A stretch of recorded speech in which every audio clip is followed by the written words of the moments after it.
Hello to everyone out there in internet land. This is Saturday Night Live, Life Recovery Ministry.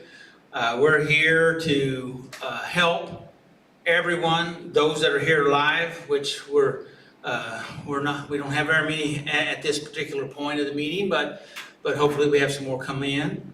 And hopefully we help you out there in internet land, because Saturday Night Live is about recovery.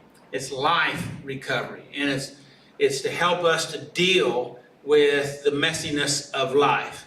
And we all have messiness, right? You bet. So tonight we're going to be talking about a pretty good subject. I think it's a good subject, and that is giving up control. And baby, we hate doing that, but it's so important to recognize and deal with. And I hadn't thought about this, but the Serenity Prayer talks about recognizing what's in our control and what's not in our control. But the problem is, most of us like to live and try to control what's not in our control, and we pay little attention to what's in our control because, well, oftentimes it's because it's overwhelming, so we just want to ignore it and hoping it'll go away. But the question is, how's that working for you? Not so good? Yeah. All right. So tonight we're going to be talking about step 7. We humbly ask Him, God, to remove our shortcomings. And we're asking Him, and this again is an action step. We're actually doing something to involve ourselves in the process, where in the earlier steps, most of them were having to do with internal steps. This is an external step to help us to take some action on what the foundation, the framework that we've already put in our life, and hopefully we'll do that. And by the way, if you've only done the steps one time, you just have started. I've done them multiple times, and every time I go through them, and every time I go through the information, every time I go even just read the steps again, but try to read them with fresh eyes, I always get new thoughts, new insight. Like this step right here is we humbly asked. And this is, if we've asked God to help us remove our shortcomings, what that means is we believe that He's there and that He can help us and that He will help us, and that's called faith. And faith pleases God. And some people would want to minimize that, but I don't believe that.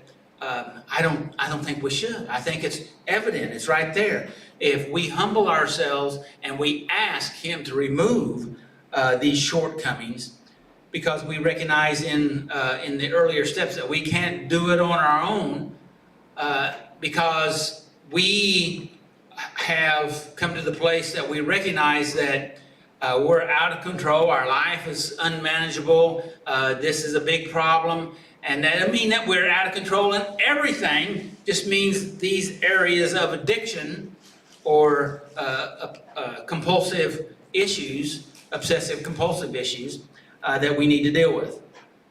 So anyway, that's what we're going to be talking about, giving up control, Jeremiah 18, 1 through 6.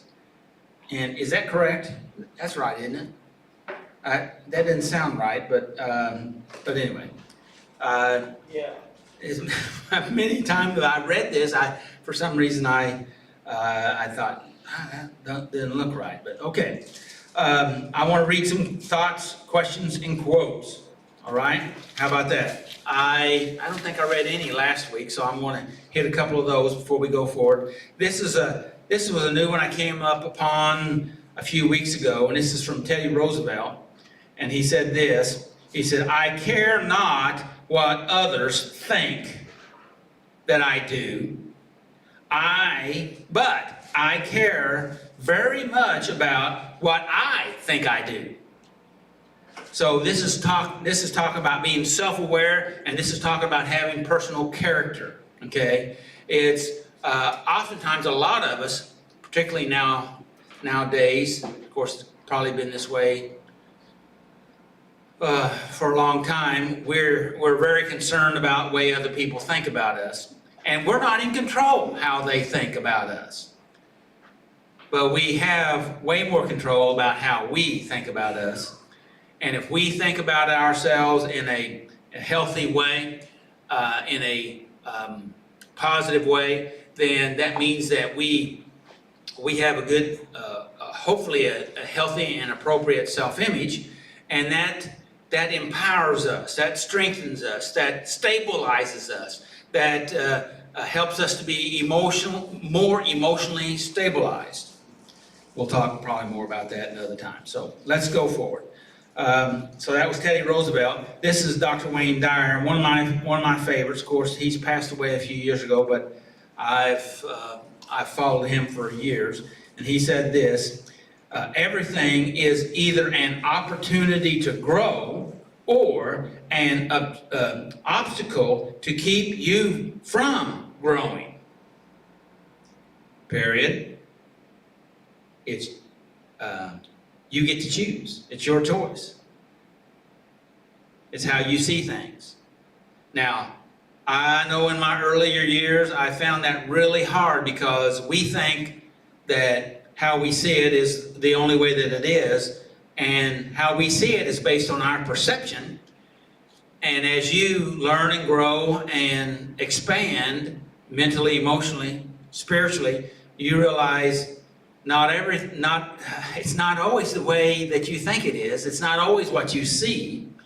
And that you need to back up and get a different perspective on situations so that you can see, instead of a little narrow picture, you can see a wider picture, a more clearer picture.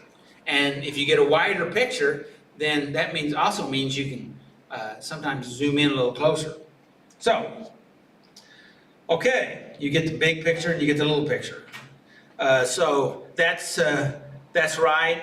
Everything is either your opportunity or it's an obstacle, and it all depends on how you look at it, according to Wayne Dyer, Dr. Wayne Dyer. I like this one, Napoleon Hill, and he's one of my favorite writers.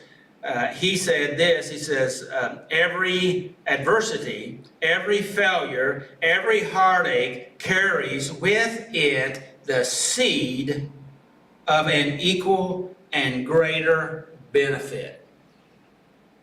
That's a powerful statement. Yeah, it is. Because oftentimes all we emotionally see is the problem or the obstacle. But if we recognize inside of that, God has planted seeds to help us to resolve, to be strengthened, to figure out all that we need to do to be able to make our way through that. And one of his main books, that actually was the first one I read of his many years ago, and that was Think and Grow Rich. And that wasn't just in finances, even though it has been used primarily for financial thinking, but it really had to do with growing mentally and spiritually. Because if you think properly, then you're going to grow properly. Does that make sense? And then, of course, then that positions you for greater financial connection, because then you can see things from a less distorted or limited perspective. Does that make sense? All right, because that's where it's all at. This is another Wayne Dyer statement. It says, the state of your life is nothing more than a reflection of the state of your mind. I'll read that again. The state of your life is nothing more than the reflection of the state of your mind. If you don't like the way your life is going, change how you're thinking. I think it was Zig Ziglar said, maybe you need to have a checkup from the neck up. You're stinking thinking, And so if we work on how we think, then We'll think differently. We'll see things differently. We will feel differently, and we'll behave differently. That's the system, okay? Now, I know that sometimes thoughts are created by how we feel, but basically, oftentimes the only control we have over our thoughts and our emotions is how we think. So if we are able to get a hold of that, and by the way, that's not easy. It's work, but it's good. Let's take a look at some others I got marked here. Let's see. I've got down that I think I stole some of this and then I created some of this. So this may be a combination statement. It says, you can't solve a problem by condemning it. You can't relieve a problem by condemning it. Okay? Judging and condemning makes you more like it. What do you think about that? And I know this last statement, last couple sentences, are what I put in there. It says, the path is forgiveness, love, grace. This is your transformation. It becomes more like you, just like Jesus. When you change yourself and stop condemning and judging and operating in grace and love and forgiveness, then you're being transformed and you become like Jesus. And that affects the situation, okay? Instead of the situation affecting you. That's what we're talking about here. Let's see what else I want to say. Are these thoughts okay? Yeah, I'm good. That's I heard something the other day, my uncle's wife told me, she said, we are our own worst enemy, our own worst enemy. absolutely. She made a lot of sense, because I was whining to her about something, and she shut me up real quick. Well, we exaggerate in our thinking. Oftentimes we'll exaggerate and create, because God has given us creative abilities, but trouble is we usually use it in a negative, creative way against us instead of for us. Does that make sense? And it's not the enemy out there, it's the enemy that's in me. The enemy in me. And that's my sick, distorted thinking. Like Zig Ziglar said, we need to check up from the neck up. Okay, let's see. I'm going to save the rest of this for later. So right now, Willie's going to come up and he's going to read all the 12 steps, and then he's going to go ahead and then introduce step number 7 and talk about humbly asking him to remove our shortcomings. Come on down. Thanks, Willie.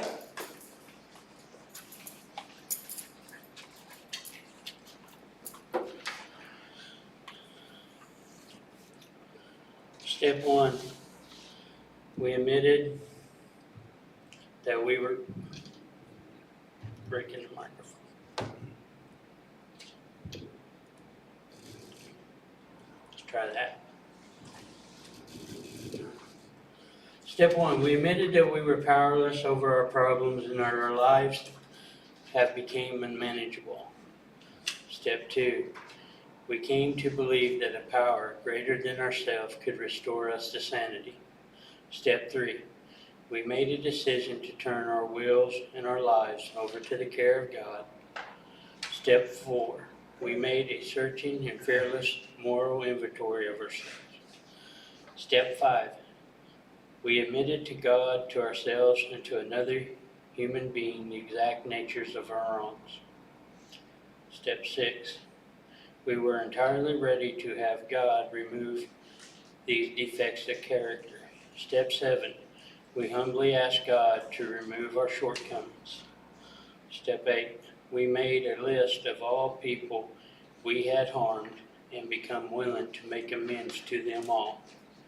Step 9, we made direct amends to such people whenever possible, except when to do so would injure them or others.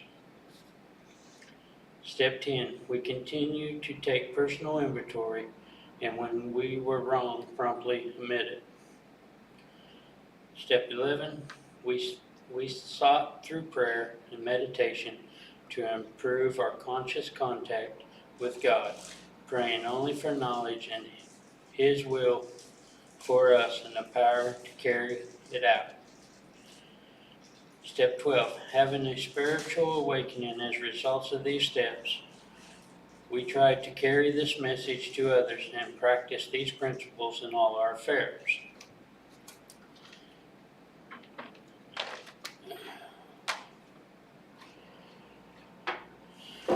Now, step 7, giving up control. We humbly ask God to remove our shortcomings. Giving up control may be difficult for us.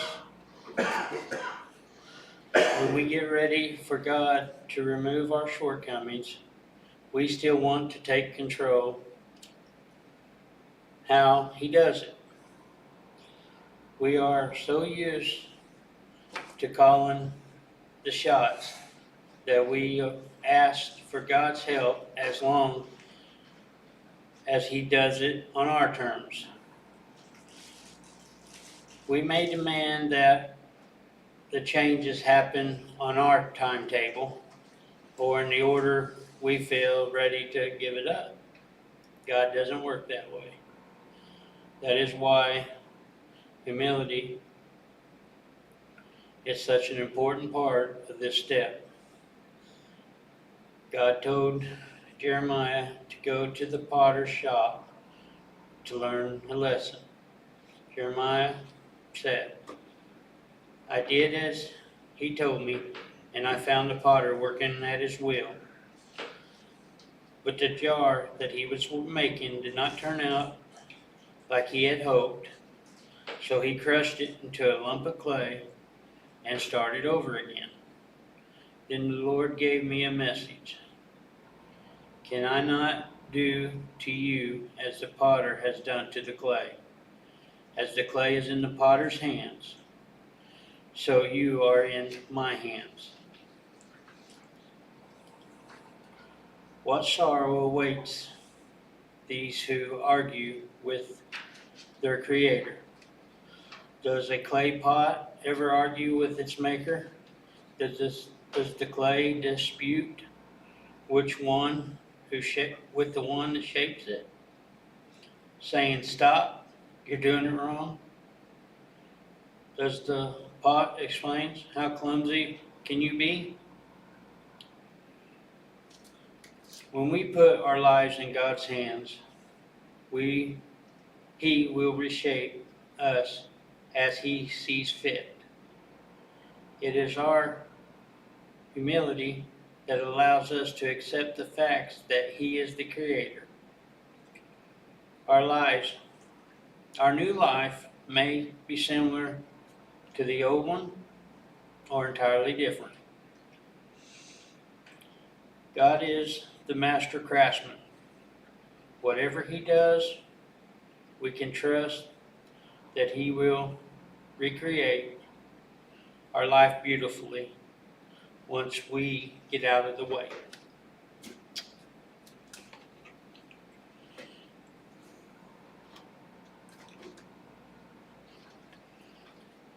Now, the questions that went with that.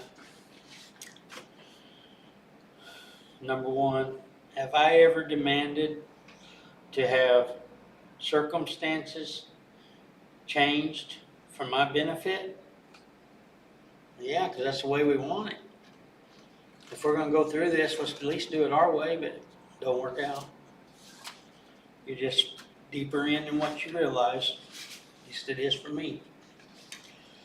Question 2, have I ever become impatient with God's timing in the process of changing my heart and character.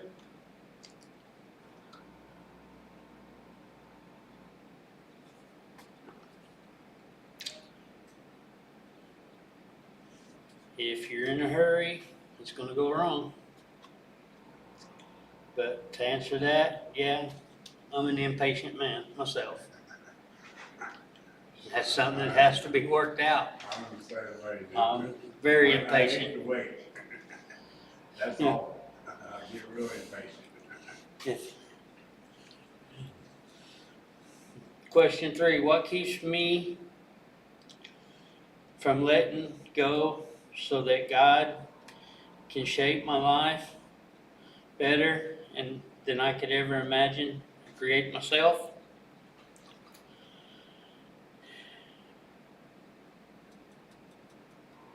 That one, I'm still working on, because I had to have help with it just a little bit ago, so.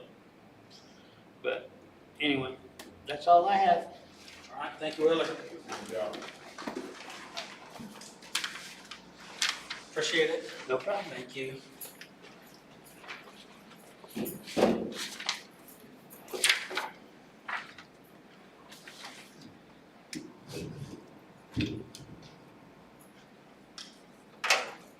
Thanks for reading the steps and sharing the step number 7 with us. I'm going to start off on the reflection here, and you've covered, you've covered most of it, but there's a few things that I have circled and check marked. You know, one of the first statements it has here is giving up control may be difficult for us. And that's a lightweight statement, right? Well,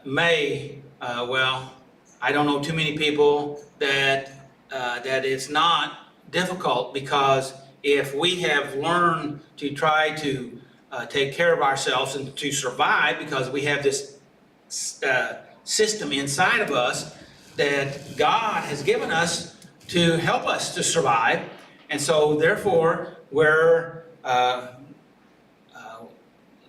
we believe the only way that we can do it is by being in control. And then what if we make choices to try to control our life, but what we're doing is actually causing our life to be infiltrated or manipulated by unhealthy things, right? Unhealthy choices, unhealthy habits, unhealthy lifestyle, unhealthy thoughts, unhealthy emotions.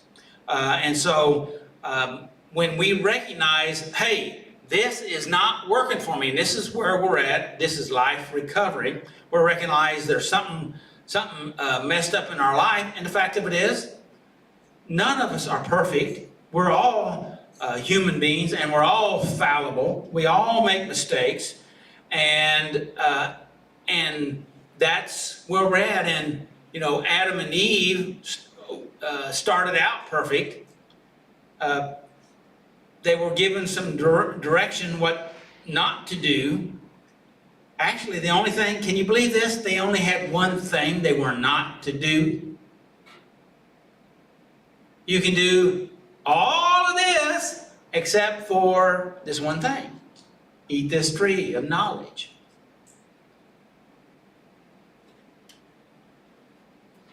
You know what? I guess even Adam and Eve, there was a part of them that felt like, if I'm going to be in control, I gotta investigate everything, maybe. Or I've always thought that they had that desire that they were supposed to grow and mature and know more and be more, and they bought into the idea that this was the fast track, the easy way. This will get me there quicker, and surely that has to be a good thing. Have you ever made a choice that you thought it would be quicker, better, faster, more money, easier, simpler, just to take this shortcut? How'd that work out for you? Working on that. We're still working on that. Okay, all right, and so what we need to do is, we need to come to the place that we are willing. Could this possibly, now, I don't know for sure, but could this possibly be a shortcoming? Hello? And God will help us if we ask Him. Now, He just didn't rip it out of us. He doesn't just, put us in a vice and squeeze it out of us, but He will work with us and enable us and empower us to go ahead and make those little choices, because it doesn't come all at once. Yeah, we say we want it all at once, but it's just because we say we want it, we're not always able to let go of it all at once. Do you know what I'm talking about? I think you do.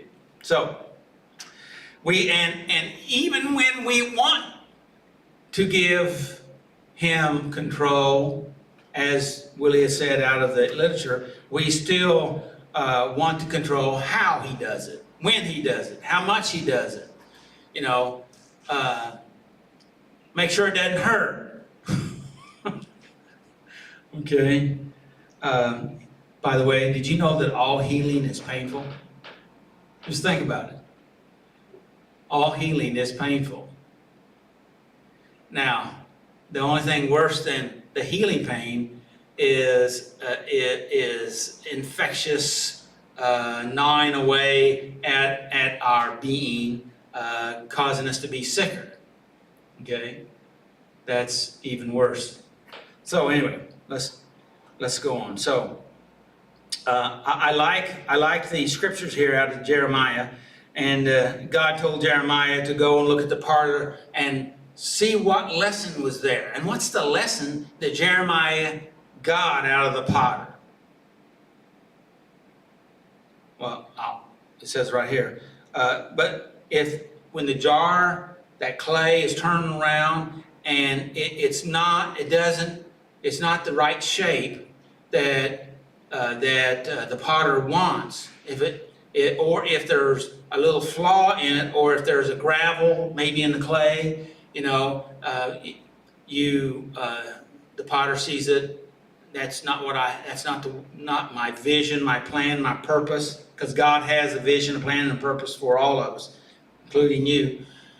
And that he works on taking that flaw or that shortcoming or that gravel out of that clay, and this always seemed harsh to me, but this is one of the new insights I got when I was studying this scripture, and that is because I always felt bad about the fact that the potter would smash the vase, and like there was something wrong with the clay, and see,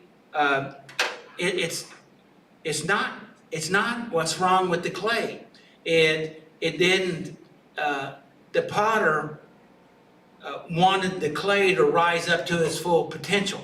So it wasn't the clay was bad. It was that there was something had crept in or gotten in, or there was some imperfections there, and the potter wanted the very best for this clay, so he shapes it again in the image that he had, just as God has images for all of us. And the trouble is, we oftentimes want to fight God in the shaping process. Does that make sense? Yeah. Some people are perfectionists too. Absolutely. And everything I do, I try to do like my art, my writing, and it's like I write the same thing over and over and over. When you're a writer, you tend to do that because, see, I don't know what I'm writing until I get done. right. And I have to go over it all day. But the sad thing is, when I was evicted over here, they threw all my writings away. Sorry to hear that. 30,000 writings. And Sorry to hear that. It's like they're like my kids. Right. Okay, and that was hard to get over. But like today, it has nothing to do with what you're saying, but I sat and watched a kid OD at the park and nobody called an ambulance. I didn't have a phone. He almost died. He was there all day, stooped over. They were so, man, they aggravate me. I don't say nothing. I go down there to eat and it's like, they act. Anyway, it's pitiful that they have no respect for their brother. It doesn't matter if they do drugs or drinking, they're a human being. Right. And I talked to a girl a while ago and she said, good enough for him. I thought, you're just as bad as he is. You're judging him because he messed with somebody's woman. He deserved, no, he didn't. And I went to St. Louis and I just couldn't take it anymore. He sat there all day, bent over, and it's pathetic. It is, I feel sorry for these people, but I don't. You know what I mean? You gotta weigh everything. Sure. Go ahead, I'm sorry. I just have to tell you what's going on out there, because a lot of people don't know. It's It's sad, it is sad. but, And what Jeremiah was talking about here is that he wants, if we will allow him, if we meaning us, will allow ourselves to be shaped and molded and examined, and if we will allow him or ask him, humble ourselves, as Willie said, humble ourselves, he will pull those shortcomings out or those flaws out, even where he will even lovingly reshape us if we let him. yeah. And I got a new insight and vision of that right there today as I restudied. I'd read this the first of the week and I read it yesterday, and I read it, went through it again today, and I guess it was yesterday when I saw this, saw it in a little different light. And this is really good news, that God's out for our good, not out for our harm. And He wants to shape us and mold us if we will allow Him, if we'll humbly allow Him to work in our lives. And so when we make a mess of our life,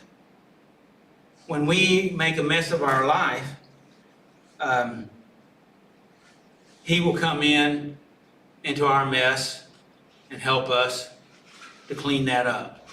And that's what He wants. And as He's doing that, not only will He clean it up, but then He will shape it into the masterpiece that He wanted for you. And that's great. And, Willie's read this scripture out of Isaiah 45:9, and he said, does the clay speak back to the Creator and say, stop, quit, leave me alone? Well, oftentimes we do. We as humans to God, okay?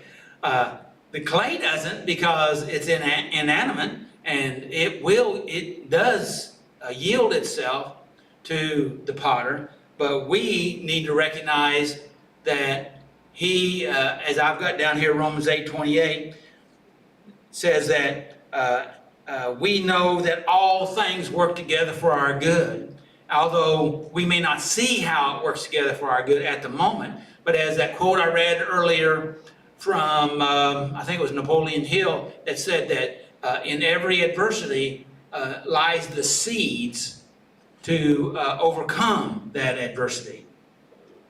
And so that's, and God wants to work all these things together in our good, if we allow Him. Now, the trouble is, we will sabotage ourselves. We hurt ourselves. The enemy is not out there. The enemy's in me, as I've already said, right? And so what we have to do is focus on the real beast. The real beast is in me. And if I can get that, I can affect everything out here. Trouble is, we oftentimes want to try to control all this out here. Yeah, And we let the beast in me run wild. beast of burden.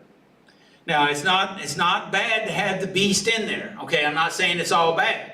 In fact, I like the quote I read here a while back about, is it better to have a warrior in the garden or a gardener in a war? Okay, well, actually, I think it's better to have the warrior in the garden because when it comes down to it, if the war breaks out, you do have a warrior. But at the same time, that warrior that's in the garden has tamed the beast, if you know what I mean. And anyway, I like Jordan Peterson. He talks a lot about that nobody's worth anything if they don't have some of that in them but they must tame it. They must deal with it. And that's what we're talking about here. Because we've let it run our life. It's picked us up and carried us away in so many different ways. So let's go forward. I know I've kind of deviated a little bit, but I wanted to read this next statement out of the material we had. When we put our lives in God's hands, He will reshape us as He sees fit. And if it's God's will, could it be bad? Isn't it going to be a good thing for us? You know, Jeremiah says, I have a plan for you, a plan to prosper. Okay, and we need to. I got it right here. It says, Jeremiah 29:11 says, "For I know the plans I have for you, saith the Lord." He knows the plans, and he wants to work them in us. But again, we have to be willing to align ourselves with His will instead of our will. That's what giving. That's what this whole lesson is about giving up our control and allowing Him to have control in these areas of our life that we're out of control. Does that make sense? Okay. I'm gonna read. I have a scripture to go with question number 2, and question number 2 was, Have I ever become impatient with God's timing in the process of changing my heart or my character? And the scripture that I came up with was Psalms 31. There it is. Psalms 31. My times are in your hands. God has it all in His hands. And that's hard for us to understand how that can be. But all the time is in His hand. And so I learned many years ago, I set a schedule. I set an agenda, what I want to get done on a day. And in my early years, I'd get very frustrated. And then if I got frustrated, I got angry. And if I got angry, then I would react. You know what I mean, right? And then I realized I set an agenda, but God has His agenda. And sometimes it aligns with my agenda, and sometimes it doesn't. But I also found out most of the time I got my agenda done, which I think He probably gave me, but He rerouted me in many different ways, and I still got it all done. So I had to learn to be what you were talking about by being patient. And that's not easy. Okay? Because there is a time to push and there's a time to let go. And it's knowing when that is. And you know, that started in potty training when we were babies. When to hold on, when to let go. Trouble is, we've gotten that kind of mixed up in our life. We want to hold on to everything, and we never want to let go. But then sometimes we do, and then we make a mess of things. Uh-oh. You know what I mean? I feel like sometimes when the harder I try, the worse it gets. Yeah. I mean, in my mind, and then I have days that can't be any better. I couldn't buy them if I had the money. Yes, yes. Very, very. Yes, well, and the reality is, and that's because I may not be correct in this, but this is my Right. thoughts, is that's because when we feel that way that things are bad, is because we don't see the whole picture. We only see this narrow slice. And when we back up, and you have backed up here because you look at the overall things, you see how all these things work together somehow. Because I've told God, I don't know how you're going to work all this out for my good, but I'm going to believe that you will, even though I can't see it. I've prayed that prayer multiple times. And the fact of it is, after a while, you grow because of those experiences and that awareness, because the trouble is we live a lot of life that we're not even aware of what's going on and what God has done in our life and how He's intervened. Because He doesn't always give us lightning flashes to show us where He's intervened. We have to be aware of them. And oftentimes it's after the fact. So anyway, and so that's the reason why it's so important. And the trouble is, also another aspect, the reason why we don't see Him is because we're so threat focused. We're always focused on the threat because God wired us that way as a survival. But we have to grow up and mature and recognize not be so intense on looking for the threat, but have grateful practices and look for the good things. Even if it's doing it at the end of the day, listing 2 or 3 or 5 things or 10 things that you can be thankful for. And they don't have to be big things, they can be little things. Hold on a second. Sorry, had to sneeze. And so what we have to do is we need to be aware, and the more we choose to be aware of the grateful things or the good things we should be grateful for, the more we choose to be grateful, guess what? You have a greater opportunity and propensity to see those good things. Okay, it's called the reticular activating system, if you want to know particular. So, let's see. I lost the scriptures again. I had other scriptures. Hopefully yeah, there it is. Didn't disappear on me. Let's see. That's it. Yeah, this was another patient scripture. It said, this is Psalms 41. It says, I waited patiently for the Lord to help me, and He turned to me and He heard my cry. And that's really hard. I know in some of my early years, I remember there was a time in my life that I felt like God wanted me to stand and stand therefore. That was the scripture He gave me. And I told Him, I said, God, I'd rather fight or I'd rather just leave, run, not be a part of it. And He told me to stand. And that was way harder than fighting or running. And because if I was going to stand, I had to stand with, in my opinion, a reasonable amount of character, integrity, and then at the same time, I had to still continue to take care of and protect people, so they do the best I could that they wouldn't be hurt. So, but God hears us, and He intervenes in us.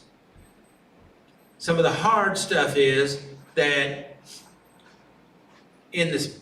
remember, in the middle of these difficulties lies the seed, the solution to this. And sometimes we have to be willing to, like a seed, has to go into the ground, be buried, crack open, die, and then sprout. And it's a process. And oftentimes we have Our humility is being willing to recognize, give up control, even that's kind of like a death process, you know what I mean? And then because of that, then the life that's in the seed is able to come out, the life that's in us. A little bit of philosophy there, but.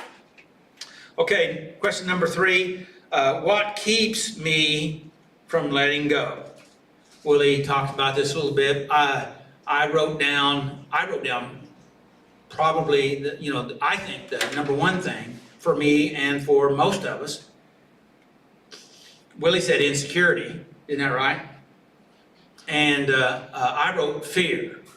I think fear is some root of insecurity, and that we're afraid that if I let go, then I'm going to be out of control. And if I'm out of control, how's that going to work out? That's too hard. That's too scary. That's too tough. But if you have a driver at the wheel that knows where we're going, when I went to Mexico, we hired some guides, and they took us in a van, and they knew where we were going. They knew the best way to get there. They know the safest way to get there. They knew how, and I had to trust them. Now, Whitney, my daughter, set the guides up. She did research. She checked them out. She made sure that we could trust them, that they were highly recommended, and that other people were happy with this company. And so we did our due diligence. But then, even after all that, you still had to be willing to trust. Well, trust starts small and it can grow. And so we just like everything, you take little bitty steps, and that trust either grows or it doesn't grow. You earn that, okay? And if you don't earn it, you don't get the trust. And so anyway, that's just the way things are. And I'm not for blindly closing my eyes and jumping off a cliff and thinking that somebody's going to take care of me that way. I don't think that is prudent, right? So, but trusting in Him, and we have built up a relationship, and we talked about this last week, and about clearing off the road and building up a relationship with Him, and trying to remove those things that are blocking us from having a relationship with God, and giving up control is one of those things. And what we have to do here is we have to be willing to let these things go. But He doesn't demand. I don't believe, at least that's not the way He's worked for me. It's preached this way and it's taught this way, but that doesn't mean that it's correct. In theory, yeah, but in practice, there's no way to go from 0 to 100 in a trusting level, and it's a process. And I think God knows it, and He's willing to work with us, and He takes us one step at a time, and lets us grow and develop and mature, and let that trust for Him and that confidence in Him continue to grow. And if we all think back in our life, we've had God events. We've had experiences that cannot be explained, that God intervened. I had a lady this week was complimenting me on sharing with some people, and they said, I had this experience where it was scary and hard, and there was nothing that I knew to do, and I knew I had to get serious with God, and I did. And God intervened. She said, so I've had that. I've seen that. It happened. And that's happened to all of us, if we'll look for it and see it. Would you agree with that?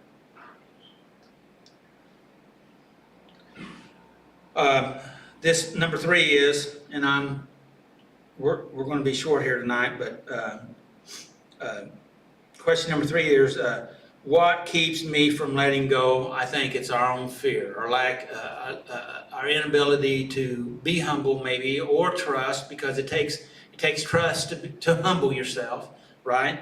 And so if fear is bigger than faith, it wins out, and we have to grow that, so that God can shape me. Well, if we'll trust a little bit, God will move in our life a little bit. And that may not sit well with you the way I said that, but I believe it to be so. And God's happy with that, because see, trusting with Him a little bit, that's faith. And faith pleases God. And God's never going to look at that in a negative way, because that pleases Him, your faith. Does that make sense? And a little faith will position you to make bigger steps of faith.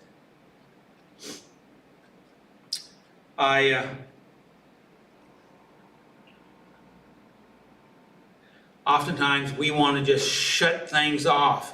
The emotions in our life, we just want to turn them off. We want them out. Okay, we want to deny that they're there. We want to avoid the problem. We want to stick our head in the sand. And what happens, or can happen, is what they call a emotional riptide can occur. Now around here, we're not on the ocean, but from what I understand, and I was swam in the ocean when I was in Mexico, and had a little bit of one of those, because it was along a jetty there. And what happens is all the water comes in, but it has to find a way to get out, and it creates can create a little river inside of the ocean going out when all the other water's coming in. If it keeps coming in, some of it's got to go out, and so it can go out faster and stronger, because it's harnessed and kind of focused into like it's like an underground river, riptide. And oftentimes, if we deny or suppress or avoid or deny the emotional stuff in us, sometimes we can create these emotional riptides. And because when we put that emotional energy in us and we compact it, it's going to come out somewhere. Sometimes we call it rage, okay? Or we make more mild terms and call it anger. We can call it reactions. We can call it going insane. And all those things could be. And that's because we didn't take care of ourselves, as we talked a lot for like 14 or 15 weeks on self-care. We didn't take care of ourselves with self-care. If we don't take care of ourselves, if we don't help ourselves mentally, emotionally, physically, spiritually, then we set ourselves up for mental, emotional, physical, and spiritual reactions. And then we say, what happened? How did that happen? It just seemed to pick me up and carry me away. It pushed me out into the ocean. I thought I was going to die. And that's because we weren't taking care of ourselves. At least that's my thought. So, any comments from anybody? Yeah, I was out in Seattle, he was talking about the rivers and stuff. I said, what's so important about the tide coming in up in Seattle? They said, we eat. they get mussels, and I went out there, and their seafood was ungodly high. So Yes. I went to the ocean and got it for 6 cents a pound. 6 cents a pound. But anyway, then that reminded me of, I said, what is so important? I mean, 4,000 people out there, when that tide comes in, and there was 250 nationalities at this place I worked. And they was such good people. They brought me dinner every day. They ate rice, and they brought me to work, And I don't know how they found out it was my birthday, but they had a big party. Uh, And they was really nice. They had like $350,000 home. I couldn't understand them. They come to my house, I said, you gotta speak English, no long distance calls, and I said, you gotta respect everybody. I had the awfulest, dumpiest place you ever seen, and they loved it.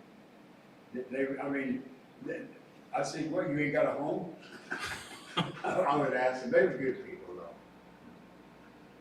sounded like they were sharing They were their heart with you. They came from the Philippines. Yeah. Their boyfriends and husbands in the service, and they were really respectful, quiet. You know, and I told them, I said, you know, I used to not talk, and for years when I was growing up, and I didn't know how to. I learned how to say good morning, good evening, and how's your family in 100, and it took me a long time. And I would say that, and it was like, why? I said, because I work with you every day. I work beside you. And they was amazed at the effort I put in. But they were really nice. I'm astonished at people, how they can be nice if they want to.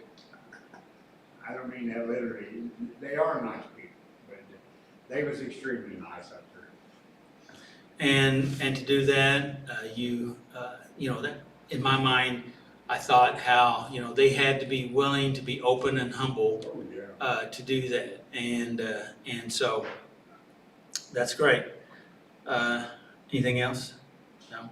I'm going to close with this little some information that I got. Just going to touch on, and this was 3 vital questions. And the vital questions are, you know, how to think about what you're going to say to someone, how you're going to talk to them. You know, the truth is powerful, but we need to be careful how we speak the truth, because we should speak it in love, right? Because the letter kills, but it's the spirit that brings life. And so we need to be aware of how we speak that truth. And so I found these 3 vital questions, and that is this: does this need to be said? What you feel like needs to be said, ask yourself, does this need to be said? Does it really need to be said? Okay, does it need to be said? Next question: does this need to be said by me? Okay, now some people just always want to stir things up, say things. It gives them a sense of power, and that's some of that ego showing out there. So these are kind of like how to address your ego, maybe. And so does this need to be said by me? Number 3, does this need to be said by me now? So, you know, there's been times I knew a situation with people, I knew the answer, but I knew it wasn't time to speak it.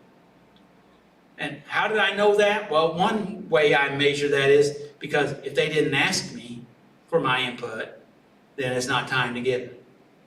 Well, some people, they can't stand that. If they know the answer, they got to say it, right?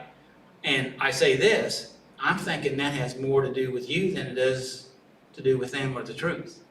So, how's that? I also say timing is important. Timing always is important. Very important. You know, like you can get a good job, or you can meet somebody, and I tell people, I said, I have unique timing. I said, sometimes when I least expect it, I pray for it. It's funny, if I ask for something, I get it. Yes. You know, we discussed about talking and hearing the Lord last time I talked to you, and he doesn't speak to me, but he shows me, like you were saying, through people. Yes. Yeah, I remember. Yeah, I have a lot of heavy discussions with him. I really Well, do. I mean, why not, right? Yeah. May the Lord bless you and keep you, and may His face shine upon you and give you His peace. And again, make healthy choices.